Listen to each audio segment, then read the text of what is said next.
Berikut ini merupakan penyebab gerakan janin berkurang di dalam kandungan.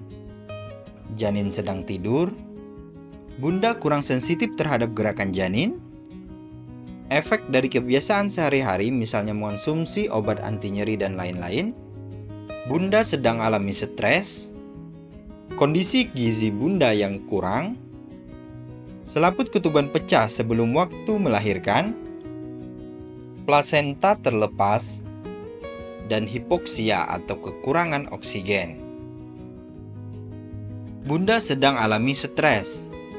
Aktivitas padat, kemacetan, tekanan yang datang silih berganti bisa membuat bunda hamil mengalami stres. Pada kondisi tersebut, tubuh bunda dapat mengeluarkan sejumlah hormon yang turut menyebabkan gerakan janin berkurang. Janin sedang tidur. Janin bisa terlelap meski masih berada di dalam kandungan, sehingga gerakannya dapat berkurang. Kondisi ini tidaklah berbahaya dan tidak perlu dicemaskan. Pada dasarnya, janin memiliki waktu tidur selama 20-40 menit dan tidak lebih dari 90 menit.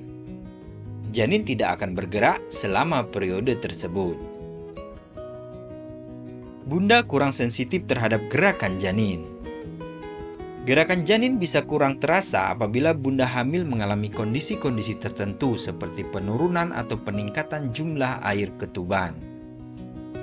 Selain itu, bunda hamil juga mungkin kurang sensitif terhadap gerakan janin dalam kandungan apabila sedang berposisi duduk atau berdiri. Ada beberapa faktor yang menyebabkan bunda tidak merasakan gerakan janin, yaitu bunda sedang dalam kondisi sibuk bergerak, punggung janin berada di sisi depan perut, plasenta atau ari-ari berada di sisi depan rahim. Efek dari kebiasaan sehari-hari. Gerakan janin bisa berkurang untuk sementara waktu apabila bunda hamil mengonsumsi obat anti nyeri atau obat tidur, merokok, maupun mengonsumsi alkohol. Kondisi gizi bunda yang kurang. Beberapa kondisi terkait gizi seperti berpuasa atau mengalami dehidrasi juga dapat mempengaruhi gerakan janin di dalam kandungan. Apabila kondisi-kondisi tersebut tidak diimbangi dengan asupan sehat dan bergizi seimbang, gerakan janin di dalam kandungan akan semakin sulit terdeteksi. Selaput ketuban pecah sebelum waktu melahirkan. Cairan ketuban menjaga kondisi janin tetap hangat, aman, dan terlindungi. Apabila selaput ketuban bocor atau pecah sebelum waktunya, janin akan mengalami stres, gangguan gizi, dan rentan infeksi.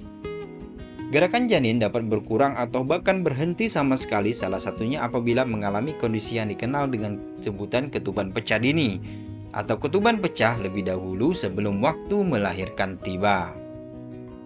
Plasenta terlepas. Plasenta merupakan organ yang memberi makan janin. Plasenta yang normal akan terus menempel pada dinding rahim hingga waktu melahirkan. Jika plasenta terlepas dari dinding rahim, aliran oksigen dan darah ke janin akan terganggu. Keadaan ini dapat membuat janin berhenti bergerak, bahkan meninggal di dalam kandungan apabila tidak segera ditangani. Hipoksia. Hipoksia adalah istilah untuk menggambarkan kondisi tubuh yang sangat kekurangan oksigen. Keadaan ini juga bisa menjadi salah satu penyebab gerakan janin berkurang pada bunda hamil. Sejatinya, darah dan oksigen dialirkan kepada janin melalui tali pusat. Bila tali tersebut tertekuk atau terpelintir, aliran darah dan oksigen akan terhenti. Akibatnya, janin mengalami hipoksia yang ditandai dengan gerakannya berkurang atau berhenti. Bila Anda mengalami gerakan janin berkurang, cobalah untuk mengatasinya dengan perlahan mengelus perut, minum air dingin, mengonsumsi makanan manis, atau berbaring dengan posisi miring ke kiri. Jika gerakan janin masih kurang atau tidak terasa sama sekali, jangan tunda untuk segera berobat ke dokter.